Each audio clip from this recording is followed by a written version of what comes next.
Hello दोस्तों, मैं बद्री जी के मास्टर पे आपका स्वागत है। दोस्तों, मैं जैसे बोला था मेरा पहले वीडियो में कि मैं आगे सब्जेक्ट वाइज जी के कवर करूँगा और आज मैं कर दिया। दोस्तों, आज हम डिस्कस करेंगे भारत में तुर्किश आक्रमण कौन कैसे किया था और भारत में मुस्लिम का साम्राज्य कैसे आरंभ हुआ। दोस्तों, ये मेरा पार्ट 1 है। स्टार्ट करने से पहले मेरे चैनल को सब्सक्राइब कर लीजिए ताकि मेरे नेक्स्ट वीडियो का नोटिफिकेशन आपको मिल जाएगा। तो likes, comments and subscribe it. Video start करने से पहले एक इम्पोर्टेंट क्वेश्चन जो कई बार क्वेश्चन पूछा गया एग्जाम में, who is the first Muslim ruler to invade India. तो गाइस, मैं अभी वो डिस्कस करूँगा कौन क्या कैसे किया था। दोस्तों, ये है मोहम्मद बिन कासिम। मोहम्मद बिन कासिम जो कि पहला मुस्लिम रूलर था जो कि भारत को आक्रमण किया था सन 712 में। वो किया था, इराक का था। और वो तो ऐसे बहादुर नहीं था, लेकिन क्वेश्चन पूछा जाता है कि फर्स्ट मुस्लिम रूलर कौन था जो कि इंडिया को आक्रमण किया था। वो है मोहम्मद बिन कासिम। ज़्यादा कुछ इसके बारे में नहीं है, बस आप यही याद रखिए कि कौन मुस्लिम रूलर था जो कि पहला भारत को आक्रमण किया था। ओके दोस्तों, तुर्क के और एक है मोहम्मद गजनवी जो कि लुटेरा के नाम में फेमस है, सिर्फ लूटपाट करता था। मोहम्मद गजनवी में पहले पढ़ देता हूँ, उसके बाद आपको समझा दूंगा। उसका फादर थे सुबुक्तजीन। सुबुक्तजीन का बेटा था Mohammad Ghaznavi. The ruler of Ghazni of that period fought with Jayapal. Jayapal थे Punjab and north west of India का। मोहम्मद गजनी उसका एल्डेस्ट सन था। सॉरी, उसका एल्डेस्ट सन था Mohammad Ghazni. Famous for India. वो किस लिए फेमस हुआ था? वो सिर्फ लूटपाट करने के लिए। तो Mohammad memory is only that of a plundered and destroyer of temples. वो सिर्फ मंदिर को तोड़ता था और लूटता था, चला जाता था। दोस्तों, ये एक इम्पोर्टेंट क्वेश्चन है। भारत को मोहम्मद गजनी कितनी बार लूटा है? 17 बार लूटा है। Mostly raids were against Hindustani ruler. ये जब भी आक्रमण करता है हिंदुस्तानी रूलर, हिंदू रूलर के ऊपर आक्रमण करता था और फिर मंदिर को तोड़ता था, जो भी खजाना था लूटता था और चला जाता था।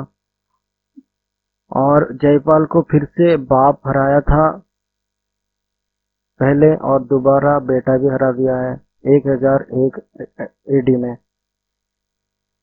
नेक्स्ट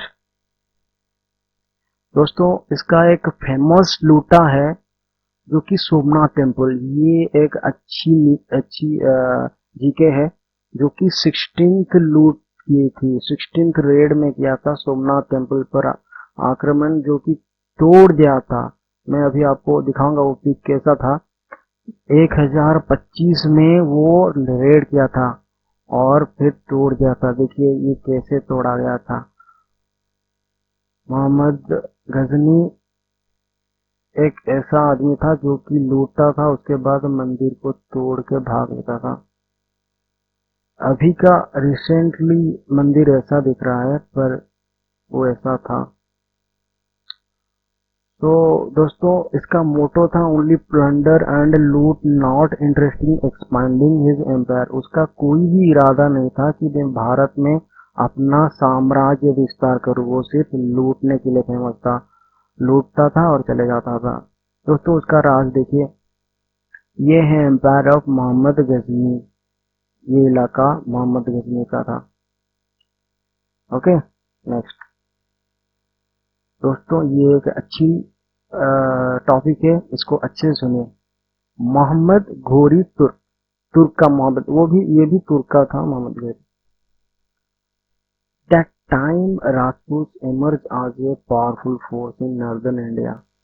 भारत के उत्तर में जो राजपूत थे उस टाइम बहुत ताकतवर थे, और उस टाइम राजपूत का एक वंश था, चौहान वंश, जो कि बहुत पावरफुल थे, और उनका राज बहुत दिन तक चला।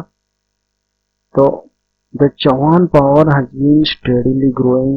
He captured Delhi from the Tomars. At the age of 11, Prithviraj Chauhan ascended the throne at Ajmer. जब पृथ्वीराज चौहान को 11 साल हुआ था, वो राजा बन गए थे अजमेर में। मतलब कितने छोटे थे उस टाइम राजा बन गए थे। अभी तो एक छोटा बच्चा ललीपॉप खा के भूलता था, लेकिन उस टाइम 11 साल में वो राजा बन गए थे, और वो ऐसा राजा कि बहुत ताकतवर और महान राजा बन गए थे Prithviraj Chauhan. He ruled both Ajmer and Delhi, और वो थे हमारा लास्ट हिंदू किंग, हिंदू राजा लास्ट कौन थे? पृथ्वीराज चौहान। दोस्तों उस वक्त भारत के तो नॉर्थ में, मतलब उत्तर में बहुत राज किए थे राजपूत के लोग। जितने भी राजपूत थे उनमें से पृथ्वीराज चौहान एक महान राजा थे, और वो इतना ताकतवर थे कि उनके हिंदुस्तान के, उनके आजू बाजू जितने भी राज्य थे वो ईर्ष्या करते थे। उस टाइम चौहान वंश के राजा ताकतवर थे।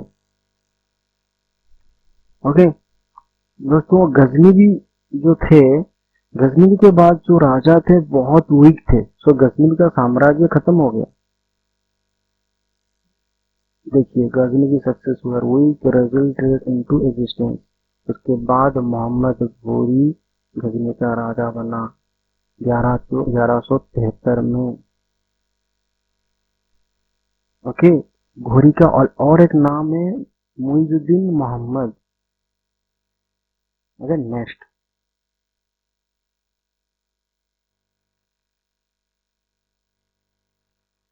दोस्तों, रीजन बिहाइंड ऑफ टायरन वार। ये जो टायरन वार हुआ था उसका कारण क्या था? वो पंजाब एंड गंगा वैली के लिए पृथ्वीराज चौहान और मोहम्मद घोरी के बीच में युद्ध हुआ था। पहला युद्ध जो बैटल ऑफ टायरन हुआ था वो 1191 में हुआ था। उस उस समय पृथ्वीराज चौहान ने घोरी को बहुत बुरी तरह से हराया था। The Ghori forces were completely routed out by Prithviraj. Ghori was defeated। दोस्तों, मैं जो बोल्ड लेटर में लिखा हूँ वो बहुत इंपॉर्टेंट है, इसीलिए आपको मैं बोल्ड में लिख लिया हूँ। दोस्तों, सेकेंड बैटल ऑफ टायरन जो हुआ था 1192 में, Prithviraj Chauhan was defeated by Mohammad घोरी। इस युद्ध में चौहान जी हार गए थे मोहम्मद घोरी से। और दोस्तों, सेकेंड टायरन वार में घोरी जीतने से मुस्लिम 900 साल भारत में राज किए थे, क्योंकि इसके बाद मुस्लिम भारत में अपना साम्राज्य बनाने लगे। एक पीक दिखा देता हूँ सेकेंड बैटल ऑफ टायरन का। ये देखिए कैसे हुआ था। Okay, the foundation of Muslim rule in India, उसके बाद हो गया। देखो नेक्स्ट मैं एक एक इंटरेस्टिंग चीज बताऊंगा अभी। देखिए, पृथ्वीराज लव स्टोरी। दोस्तों, कई किताबों में इतिहासवादी लिखे हैं कि पृथ्वीराज जो सेकंड टायरन हारे थे उसके पास एक लव स्टोरी है, उसके पीछे एक लव स्टोरी है। तो उसको मैं आपको बताता हूँ, आप थोड़ा सुनिए, बहुत ही इंटरेस्टिंग चीज है। उस समय पृथ्वीराज, मैं पहले इसको पढ़ता हूँ उसके बाद मैं आपको समझाता हूँ। संयोगिता एक लड़की थी, वो जयचांद की बेटी थी, कन्नौज राजा के।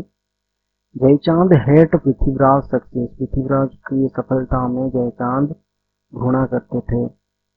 Prithviraj abducted his daughter Sanyogita which was in love with him। Prithviraj Sanyogita को प्यार करते थे, इसीलिए वो अपहरण करके ले गए। So Jaichand did not help Prithviraj during second battle of tyrant. Jaichand ने सेकंड बैटल ऑफ टायरन में पृथ्वीराज को सहायता नहीं की थी। उसके बाद मोहम्मद घोरी उसके बाद मर गए थे 1206 में। उसके बाद दिल्ली सुल्तान स्टार्ट हुआ था। उससे पहले मैं एक डिस्कस करना चाहता हूँ, बहुत ही इंटरेस्टिंग। उस समय पृथ्वीराज के वीरता के प्रशंसा चारों दिशा में हो रही थी। एक बार संयोगिता ने पृथ्वीराज की वीरता के और सौंदर्य के वर्णना सुना। उसके बाद वो प्रेम करने लगी पृथ्वीराज चौहान से। उस समय संयोगिता के पिता जयचंद उनके बेटी का विवाह स्वयंवर माध्यम से करने को घोषणा कर दी। पर संयोगिता ने पृथ्वीराज को प्रेम कर बैठी थी, पर जयचांद पृथ्वीराज को विरोध करते थे। उसके बाद पृथ्वीराज ने संयोगिता को अपने साथ ले लिए। उसी के कारण जयचंद ने सेकेंड टायरन वॉर में सहायता नहीं की थी। ये देखिए, ये एक सीन है जब संयोगिता को अबडक्ट कर रहे थे। ये देखिए, ये है संयोगिता, काल्पनिक है लेकिन एक सीन है। और उसके बाद और एक इंटरेस्टिंग चीज है, फर्स्ट टायरन वॉर जब हुआ था, जयचंद ने पृथ्वीराज चौहान ने जीत गए थे और घोड़ी को बंदी बना भी दिए थे और कुछ दिन बाद छोड़ दिए थे। पर जब सेकेंड टायरन हुआ, घोड़ी ने पृथ्वीराज को पराजित कर दिया। वो बंदी बनाने के साथ शारीरिक यातना भी दिया। कई दिनों तक वो इस्लाम धर्म ग्रहण के लिए प्रयास किया। उसके बाद बहुत सारे शारीरिक पीड़ाएं दी और पृथ्वीराज को अंधा भी कर दिया था। हेग नामक इतिहासविद अपने पुस्तक में लिखी कि सेकेंड टायरन में भारत के सभी राजा उपस्थित थे, परंतु राष्ट्र स्वतंत्रता के रक्षा के लिए कनौज प्रदेश के राजा जयचंद ने सहायता नहीं की थी, क्योंकि जयचंद ने राष्ट्र शत्रु के साथ संधि कर दिए बैठे थे। ओके फ्रेंड्स, मैंने जो भी कहा आपको शायद अच्छी लगी होगी। अभी ये पार्ट 1 था। मैं इसके बाद दिल्ली सुल्तानेट कैसे स्टार्ट हुआ, और एक चीज़ मैं कहने भूल गया ये स्टोरी सुनाने के लिए। मोहम्मद घोरी के बाद उनका स्लेव था कुतुबुद्दीन ऐबक, उन्हें चार्ज दे दिया।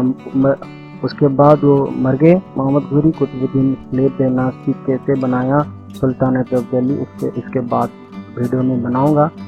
सो ये था तुर्की शासन कैसे क्या हुआ, कौन क्या है, उसके बाद मैं सुल्तानेट ऑफ दिल्ली के वीडियो बनाऊंगा। तो गाइज, अगर आपको वीडियो अच्छा लगा, लाइक करिए, कमेंट करिए, सब्सक्राइब करिए, और अगर कुछ गलती रह जाए तो प्लीज़ कमेंट करिए ताकि मैं अपना गलती सुधार सकूँ। तो गाइज दोस्तों, अभी थैंक्स फॉर वॉचिंग, बाय।